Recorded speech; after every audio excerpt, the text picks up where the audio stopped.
Hello everyone, welcome back with another video. Tuni ni Hunzong Tijat Tijat le hagaw gimni le thilam dang ta aniki modo ho chu vet khom na le sei khom na su ananei kitaw hiti.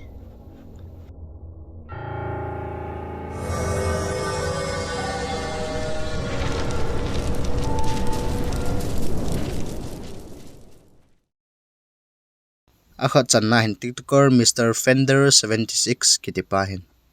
A TikTok lama hin car bite a modified na ailo le en sumite to akiman san ho bo hi an upload ji in. Aman jong Nissan Xterra kiti kal tha khat hi aniki so in. Kal tha aki so tol honin chun LED fog light jong hi aniki panin a hi. Some rear LED lights on my Nissan Xterra. These are the flush mount LEDs I bought off of eBay. They're pretty cheap. The lights are installed. I'm going to take them back out.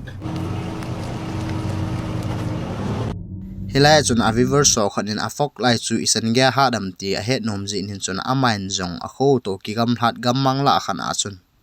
A fog light chu aga test tan a hile hilai chun lam dang te in a fog light chun thil khat hi ana kho kha in hi chun a viver so lung hi ana su dong le in a hi. The lights are definitely functional, but unfortunately I live in a city and there are street lights everywhere. But I can find a place to go test them. Okay, I found some really dark woods. I just put some tinfoil over the reverse lights. So I'm going to show you what the stock reverse lights look like, and then I'm going to uncover them and show you what the added reverse lights look like. These are the stock reverse lights. Literally can't see anything. And these are the ones I just installed.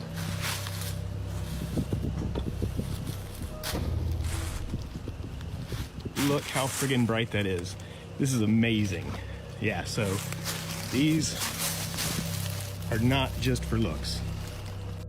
Namu them aman jong lai a hin on pe nin hin lam dang te in aki hello khot khat hin thing phung hi anako yin.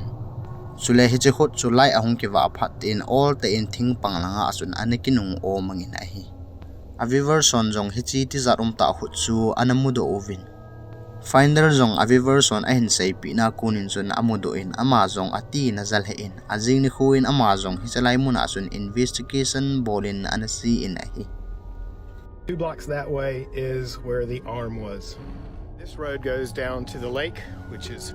right there, and a public boat landing. This is where my truck was backed in. Well, it's actually a path, and that is the tree with the stick leaned up against it. As you can see, people illegally dump stuff out here all the time. Mostly trash, but a lot of animal carcasses too. And this is the tree.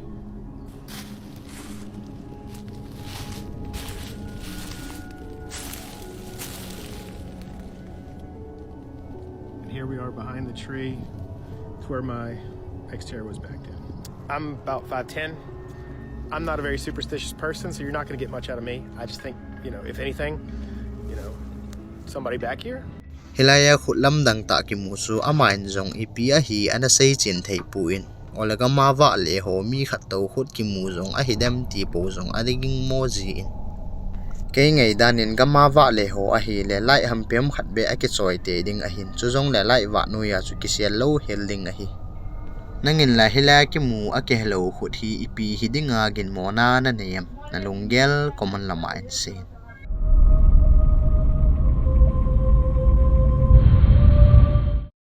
Ani channa hin rain engineer kiti YouTube lama sei ding in sinister RP kiti teni nu pa hin. Video ana semji hanin amani nu pa hin paranormal lang sang achi pi mohan wang a hedi puin. Hizong le ni khat hi akimang talo farmhouse luita khat hi investigation agabol le na hana hin thilam dang ta khat hi an record do khanin a hi.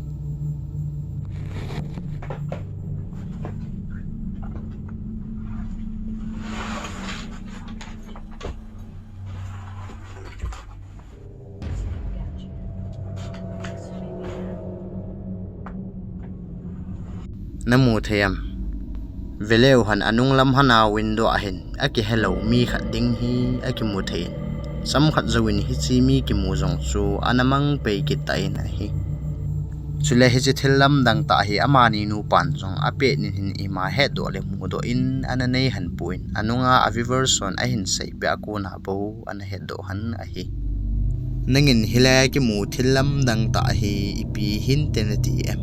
ole ina hi a cheng amlo phat ta hi mu thilo lhagau hin in hi alo a hi jeng dem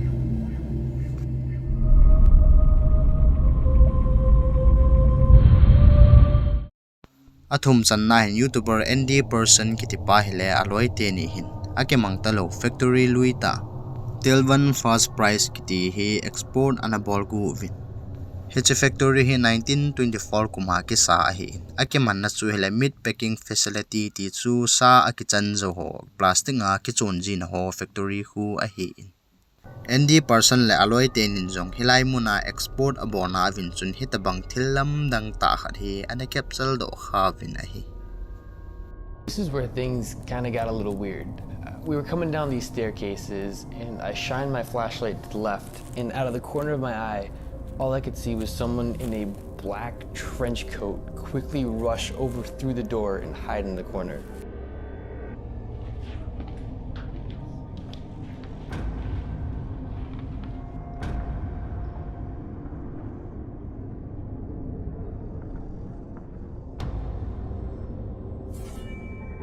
I shined my flashlight down the elevator shaft that was right next to me, and all of a sudden, we all started hearing a bunch of voices and just people that were inside of the walls.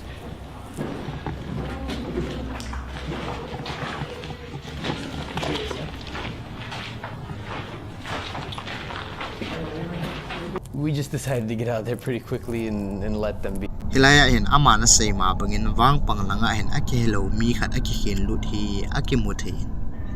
amhon jong apenin hin wang ima hi anamu pu vin hi jong le akom avel wa hi thilgil a gol git ho hi a hin za vin a hi le amo jong hi alungo ananeu ti ding dan hin tin hi chlai muna konin chun anapot do taw vin a hi nangin hilaki mu thilam dang ta hi koi hiya ipi a bol hin tenati mi him hi dingin wang gin sat awm wal pu in a hi aji chu mi him hi le he bang mun thip mun koi ma lo na muna hi ipi a bola chujong le hin ahung pot do kon wa chu I til akom vel wa chu golgin aza theu a hi den ai pi chu hitale nang ma gel danin ipi chu hi mong mongin te na ti em na lungel common lama in sin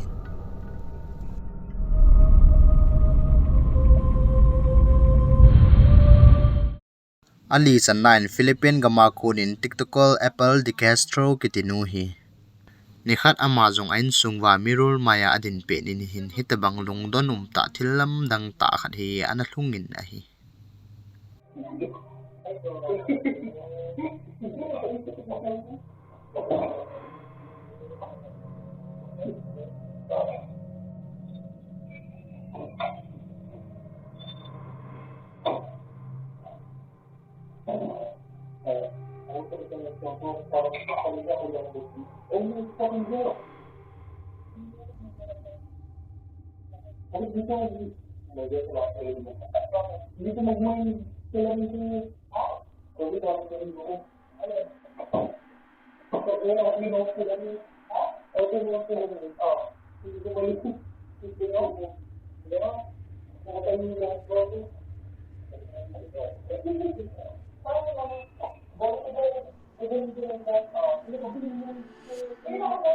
Hilaya in veleu han di Castro ama acha dan to hin mirula alim a movement hi akipum wa tapu in a hi hichithil hi CCTV ko na hi neu khat lek chi di ham ti ding in jong di Castro a upa hin amit ta ngelin hin anamu in tun CCTV angle lang khana konin hin a upa umchan reaction hi anaveu hite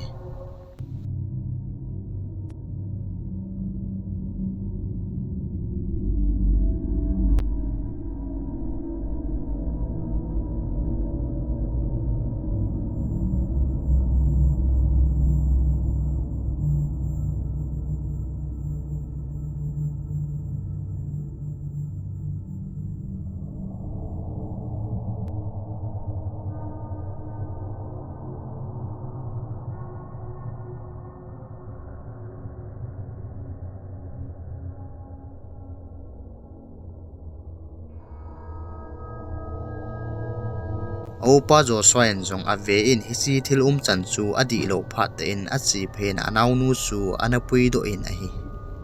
amani u chan jong khunungin CCTV footage chu hoidiwin anung check kin hanin a hi le hi chi thil so lamdang ta su ati zat pi le hanin hi chi thil so video clip lamdang ta su amani in jong TikTok lama sun upload hanin a hi nangin hilaya thil so chan hi ipi iti dan hinte na ti em mi kon khat chun it me with a haunted mirror ati win nangin la hi chi mirror sunga hi lagau cheng hinte na ti em ole thil dang ipi kin mo theiding na ne em nalungel common lama in sein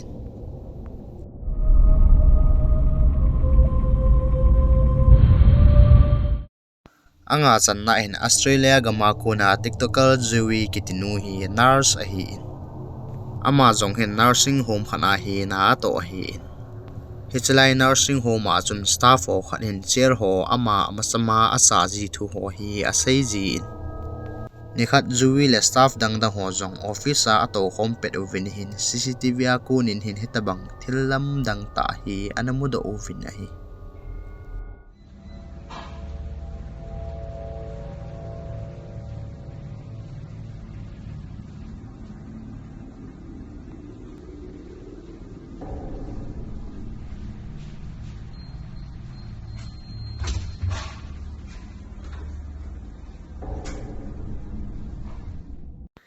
hilai room sunga la hi achamin a phe in chulalam dang te in li tawanga thim jing khat hiloni hi awale akimuthi in a hi nangin hilai ki mu thim wanga thim jing wa le hi ipi hinte na ti em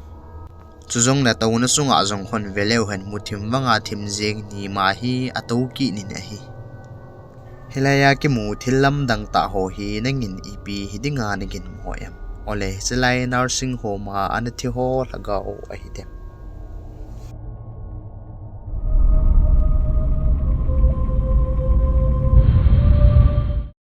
anga channa hin YouTuber KNL Go Center kitite ni hin Red Lion Hotel kiti Coastcaster England mona hotel ki sei gimnei ta khat he export agabor hanin hichi hotel he 1465 kuma ki sa hi in paranormal lang sangin thusim gimnei ta ani na hi he thading in chun khat ki sei han nang hele tu kum jasagi masangin chun hichlai hotel hi mai na na ka in hilai chun chapang kum sagi ba phat jong hi anathi in a hi tu ni ge in hi chapang pa lagau chu hichlai hotel mona hin alang jinge akiti na hi hichlai hotel mona chi ho chun hichi chapang pa lagau chu anamu ji uvin adi in ama tabang kum chapang ho hin anamu num di sat jive ati uvin a hi YouTuber kele alin jong investigation abon hana chun room sung khana camera khat chu a fit hanin adal hanin a hi le hilaya chun hitabang thilam dang ta khat hi aneki mudu in a hi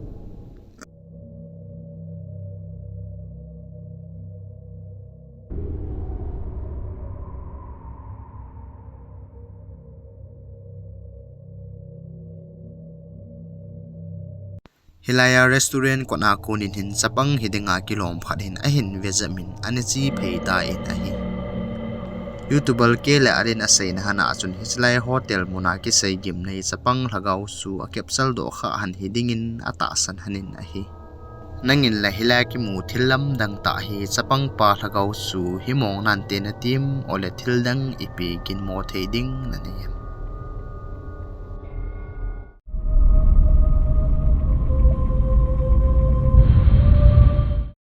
asagi channa hin aditil ki hechen lo Malaysia gama pusalmi khat hi gamang nuya waterfalls koma awale na hin akeng hi bathro ho hin acho min aman jong vadunga chun akeng ko ho hi akisul hla hin a hi la waterfalls lama chun thilam dang ta khat hi akimodo hin a hi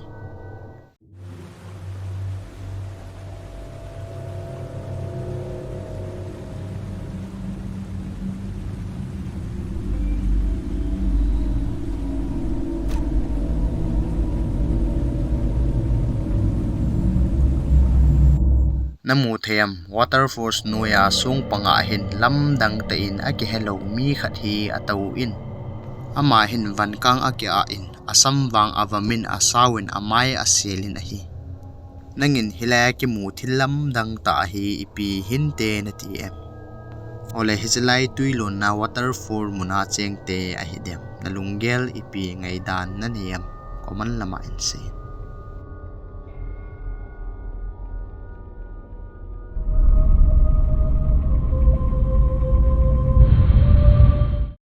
agit chan na hin Indonesia ga ma amho apathin hona wa hin numai khat chunga hin hitabang thilam dang ta khat hi analhungin nai hi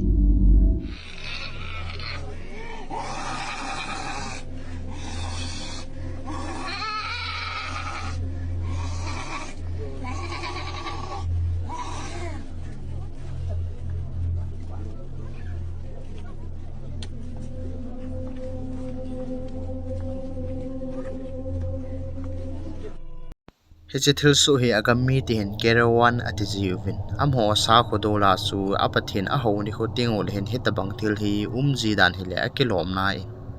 hi zong le ni danga sangin hi chinu chunga hin lamdang te in ana hui sil he in a hi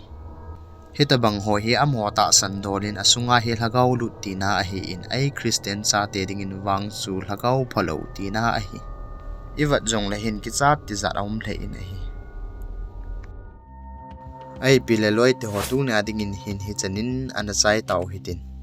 na hon zong ngai lu na nei ta like subscribe sulena WhatsApp status be anina selfie ding win ke hin te me video tha like ke mukit taw hite